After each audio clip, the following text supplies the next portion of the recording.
Hello and welcome. My name is Jess, and you're listening to Legal Teeny, a dynamic, hopefully insightful, and somewhat entertaining podcast documenting my experience getting into law school and following my story in the years to come. I'm so glad you're here, and I'm very excited to share what I have to share with you. So grab your Legal Teeny and let's take a sip.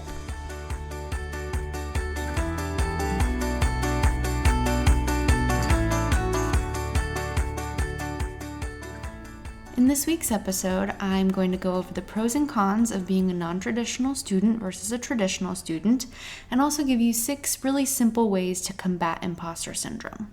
As you may know, I am a non-traditional student, meaning that I have worked in the work world for several years before going back to another level of education. A traditional student would be defined as someone who has gone through their primary schools, K through 12, and then did undergraduate school, and then is proceeding immediately into a master's or doctorate sort of program. There are many pros and cons to both of those approaches, and I just want to highlight some of the key differences and kind of give some perspective to why being a non-traditional student actually has a lot more benefits than maybe meets the eye. So first, I'll go over some of the cons of being a non-traditional student, and then I will talk about the really positive and great things about being non-traditional. The first con I want to talk about is that your stamina might be diminished when you are not used to being in school, not used to learning and absorbing things so much. If you've been in the same job for a while, you might feel a little bit stagnant or like you're not able to really actively learn and engage. So that might be a muscle that you need to exercise a little bit more, get back into the swing of what it means to be part of an education system. I think also in that same vein of not being used to part of an education system is that you're older and you have had a lot more responsibility in life, and then you go back into this time of basically being told what to do by educators or the admissions or administrative staff at the school. There's a lot of events that are mandatory or that you have to have an approved absence, and it's coming from a space where you used to be, where it's, you can call in sick and you don't have to submit a doctor's note for that. So it kind of takes you back in time a little bit to a place where you haven't had to be in a while. Another con is feeling the pain of not working for the reason that I just said, but also not being paid. It's a huge shift in your lifestyle. It's a challenge and it can be done, but it's just a difference when you don't already know what that life is like to have a job that's paying you instead of working really hard for an education that you are paying for. It is painful to kind of go back to that mindset. Another element of being non-traditional that might be negative or just an added challenge is that you potentially will have other life circumstances that are responsibilities that you can't shake. And so you might have kids, or you might be married, or you might have a mortgage payment, or have responsibilities sort of outside of your own personal space or bubble. And those are things that you have to hold on to. And it may not apply to a 20-year-old coming straight out of undergrad who doesn't have a mortgage payment to consider in their financial, considerations for school. Sometimes non-traditional students, and my sister has told me about this some in being a non-traditional med student, is that you feel a little bit like a black sheep, or that you're older and it's harder to forge those friendships and build community with the people that you're next to every day in school. It's not impossible, and she's actually made some really great quality friendships and study groups and things like that, but there is sort of this dynamic there where you're like, yeah, I can definitely be friends with you and we can study together, but also it's just different when you're older. And I don't know, I think it's easy to feel a little bit like you're a black sheep, but probably it's good to keep in mind that you're the only one hyper-focused on that. The other students are likely not considering that because they're so stressed out about school. It's not necessarily a bad thing, but it's also just sort of a difference, and it's something to overcome for sure. Another element is that you may not qualify for financial aid or support like a traditional student would because you have already worked. And so when you submit your FAFSA application, and I ran into this, is you submit your FAFSA application with your tax records from the year prior. And so it's not really taking into account what your situation while you're in school is going to be. It's taking into consideration what you were doing a year ago, which is kind of weird because you're not going to be making that money while you're in school if you are going to school full time and not working. Like in law school, most law schools, and the one that I'm going to, has a rule where you are not allowed to work during the first year. So I have to have financial aid to cover my expenses and things like that. So it's just, you don't qualify for the aid that a traditional student might qualify for. Moving into the pros of being a non-traditional student, I think the biggest one, and the one that people most often refer to, is that you have perspective from the real world that you can bring into your education with you.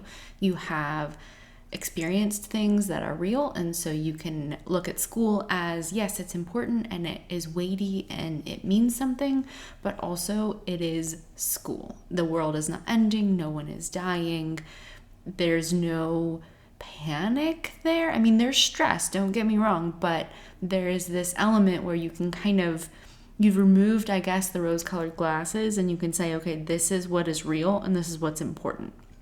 You can also treat it like a job because you've done a job. I remember after my undergraduate years, moving into a full-time 40-hour-a-week job was such an adjustment because I wasn't used to that rigor of all day, every day for, 8 hours, 10 hours, 12 hours, depending on which job I was working at.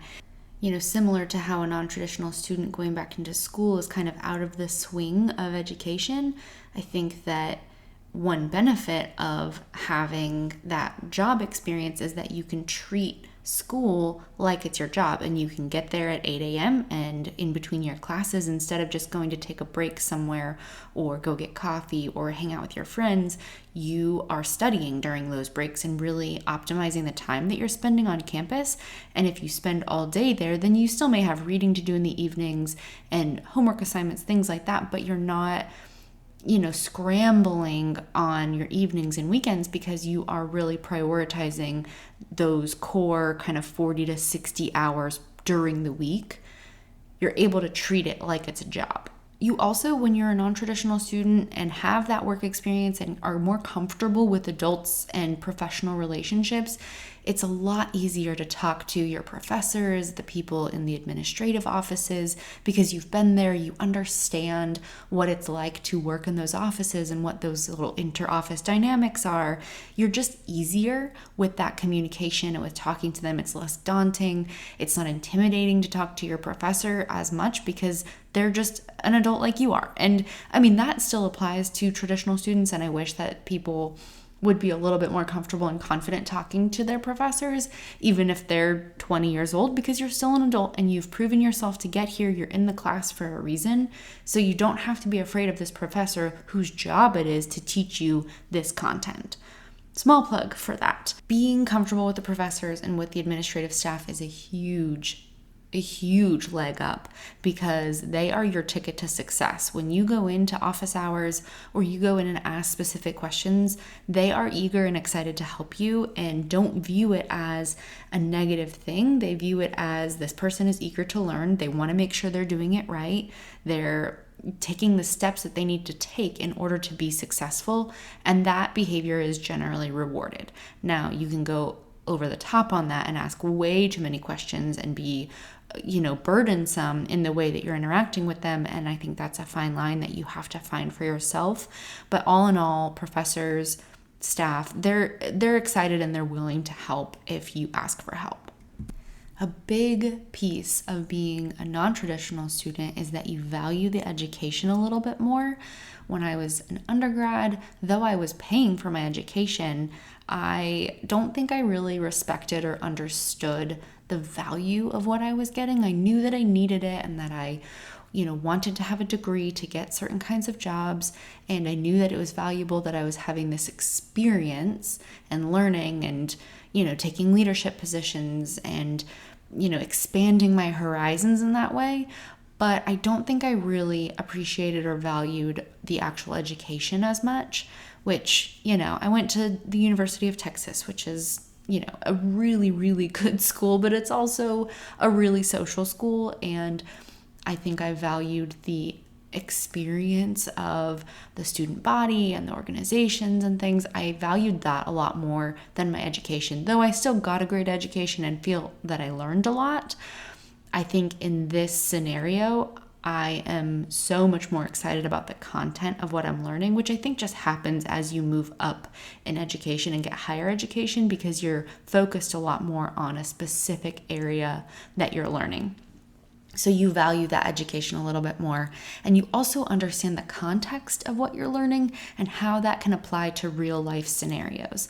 I feel in undergrad, they would teach us things and say, this applies to this area of the world. And we're all sitting there 18 years old thinking, what does that mean? And, you're in an economics class and you don't really comprehend what economics feels like when you have a mortgage on a home and the economy is tanking. And so you can kind of apply different elements of your education in a much more conceptual way to life, and it makes learning easier, and it makes understanding concepts a lot easier. The last little piece of the pros for non-traditional students is that you can sometimes, depending on your circumstances and how long you've been out of school, you can pay for your degree with a little bit less debt. You might be able to pay a portion of your your financial burden of school as you go, or you might be able to, as you're in school, be saving money to start paying towards those loans. So there's just a different approach that comes from having a job beforehand, that you're able to build a bit of a nest or a savings, and then you can use that later to come out of school with a little bit less debt. As you can see, there are several pros and cons to being a non-traditional student and to being a traditional student. So either way is good. I think I'm personally very excited and grateful to be a non-traditional student and bring with me the experience that I have, and especially when it comes to healthcare and the real world and some really in-depth opinions that I have about that. I think that's going to really lend itself to interesting conversations in classes with the professors, and kind of will help me to shape my career in a particular way that's going to be unique to other students' experiences. I do want to talk a little bit about imposter syndrome, which is something that affects any student, or really any person that is kind of entering a new area of life or work or school. The big thing about imposter syndrome is that no one has it figured out. I think that's the big thing that helps me to get past it, is that everyone who's in your situation is going through some variation of what you're feeling, whether it is starting law school, whether it is starting your rotations as a doctor, or starting a new job. Whatever the new scenario is that you find yourself, everyone who is in that position with you or has been in that position before you has felt this sort of question in their mind of, am I supposed to be here? Do I deserve this? Am I worthy of this? And when am I going to be outed as a fraud here? That's a very normal feeling, and I think normalizing it is the first element of getting past it. Before I get to how to combat imposter syndrome, the definition of this syndrome is the persistent inability to believe that one's success is deserved or has been legitimately achieved as a result of one's own efforts or skills. People that have imposter syndrome might feel in the framework of anxiety or in panic, and again, it's so common that I think everybody probably already knows what I'm talking about with this. Unfortunately, it leads to a lot of added anxiety and sometimes depression, and it can really lead to burnout. And that's obviously something that we're really trying to avoid. There are 6 sort of steps or ways to combat imposter syndrome. First one is know the facts. So acknowledge that there is a good reason that you have gotten into this university. An admissions committee looked at your stuff, they decided you should be here, or a hiring committee decided that you deserve this job and they believe that you can get this job done or have what it takes to do it. Acknowledging the cognitive distortions at play in your mind that are not real, and where you tell yourself these non-truths about yourself, that inner dialogue is so important, and we believe it. We listen to ourselves when we say you're not good enough, or you shouldn't have gotten in, it was a fluke, or maybe they're trying something new and they're going to realize that it was a mistake later. These are all things that we say to ourselves on a daily basis. So monitoring that inner dialogue and seeing what lies you might be telling yourself is really important, and understanding the facts and even writing them down and having them somewhere where you can easily reference them is a really good initial step to say, wait a second, that's not true. That's not real about who I am and why I'm here. You can also compare to where you used to be. You can say, last year when I had to take this other test, I was so stressed out about that. And then look, I passed it and I, did just fine. And here I am today feeling those same fears and feeling the anxiety. But I know that the fact is that I got here, or I passed that test, or I've done this before. The second thing you can do is talk to someone specifically outside of the current scenario that you're in. So you can talk to your peers, but that also sometimes leads to comparisons. And sometimes if other people aren't as freaked out or stressed out, then it makes your imposter syndrome feel worse, because you're thinking, oh my gosh, they're so confident, they know what they're doing. Spoiler alert, they don't. They're not confident. They don't know what they're doing just as much as you. So talking to someone outside of your scenario, a trusted friend, a family member, a significant other, something like that has a little bit of perspective, is really helpful to sort of talking yourself down off the ledge. The third thing is to celebrate successes. We tend to brush off success and then really hyper-focus on failure. And obviously that just leads to more frustration and more feelings of self-doubt. So if you can celebrate your successes, write down in your planner anytime that you have a certain reading assignment and you finish it within the allotted time, that's success. That's a really good thing. Anytime you get positive feedback from your employer or from a professor or a coworker or your peer, screenshot it and keep it in a folder, or print it out somewhere and put it near your desk so that you can reference that later and remember that you've had many successes to go along with the failures that you might be holding on to in your mind. The fourth thing is to let go of lofty goals. Progress over perfection. We are not meant to be perfect. We are fluid humans that make mistakes, that grow, that learn, that change our minds, and that's all allowed. We are allowed to do that, and that's part of life. And so we have to let go of these lofty goals of doing everything perfectly. That doesn't mean that we need to lower the bar or have lower standards for ourselves. I think it just means that we need to define what success looks like a little bit more. And when we don't meet a bar or we don't do what we're supposed to do, we need to acknowledge and say, okay, what are the things that I could have done differently here to accomplish this? And maybe there isn't anything. Maybe everything is out of your control, and you just have to accept and acknowledge that that's how life goes. And sometimes we don't get everything that we want, or it doesn't go perfectly. We just have to learn and know how to navigate and move past that. Number 5 is to work on self-love. Shift from this external self-worth view to a worth that comes from within you and who you are. So, your worth as a person has nothing to do with how you grade on a test or your success at work. It all has to do with who you are inside and as a human. And once you really, I think, take hold of that and believe that about yourself, you'll find that the stress about grades and school and all this, it's still there, but you place a little bit less weight on it as a, how am I going to get, to the end of this semester in one piece?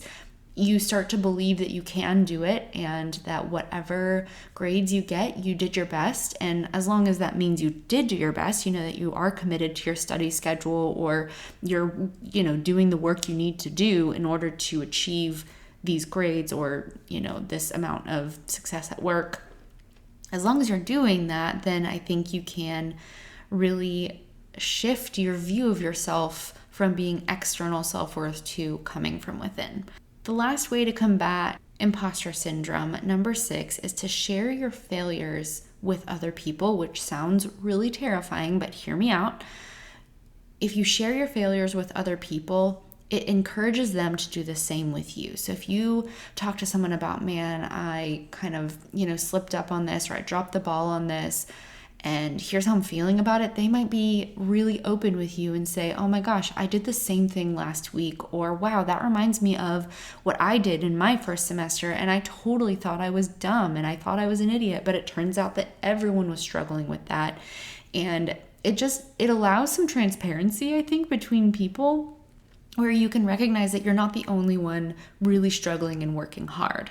You can also reframe those failures or areas that you wish you had done things a little bit differently as opportunities to improve and learn. I really believe that you can do anything with hard work and the right attitude, and that attitude means that you're learning from mistakes and you're saying, I'm not perfect, but I'm learning and I'm figuring it out, and I'm enthusiastic about this, and I'm eager to do it right and do the most good that I can. And I think people really can respect that and honor that as this is the human experience and we're all doing this together and we can improve and learn from each other. I think that's such an important thing, especially in school when you've got classmates and stuff, being honest with each other about how you're actually doing and the stressors that you have in your life, because chances are, and it's absolutely certain, that they're also going through stressors and scary things in their life.